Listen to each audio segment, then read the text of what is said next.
முதல் வாசகம். ஆண்டவர் உங்களோடு செய்துள்ள உடன்படிக்கையின் இரத்தம் இதோ. விடுதலை பயண நூலிலிருந்து வாசகம். அதிகாரம் 24, இறை வசனங்கள் 3 முதல் 8.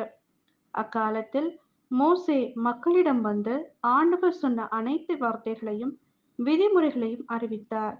மக்கள் அனைவரும் ஒரே குரலாக, ஆண்டவர் கூறிய வார்த்தைகள் அனைத்தையும் நாங்கள் செயல்படுத்துவோம் என்று விடையளித்தனர். மோசே ஆண்டவரின் வாக்குகள் அனைத்தையும் எழுதி வைத்தார். அதிகாலையில் அவர் எழுந்து மலையடிவாரத்தில் ஒரு பலிபீடத்தையும் இஸ்ரேலின் 12 குலங்களுக்காக 12 தூண்களையும் எழுப்பினார். அவர் இஸ்ரேல் மக்களின் இளைஞர்களை அனுப்பி வைக்க அவர்களும் ஆண்டவருக்கு எரிபலிகள் செலுத்தினர். மாடுகளை நல்லுறவு பலிகளாகவும் ஆண்டவருக்கு பலியிட்டனர். மோசே இரத்தத்தில் ஒரு பாதியை எடுத்து களங்களில் விட்டு வைத்தார். மறுபாதியை பலிபீடத்தின் மேல் தெளித்தார். அவர் உடன்படிக்கையின் ஏட்டை எடுத்து மக்கள் காதுகளில் கேட்கும்படி வாசித்தார். அவர்கள், ஆண்டவர் கூறிய அனைத்தையும் நாங்கள் செயல்படுத்தி கீழ்ப்படிந்திருப்போம் என்றனர்.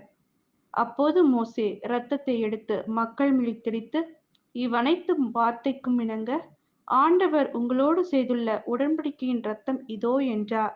இது ஆண்டவரின் அருள்வாக்கு. இறைவா உமக்கு நன்றி.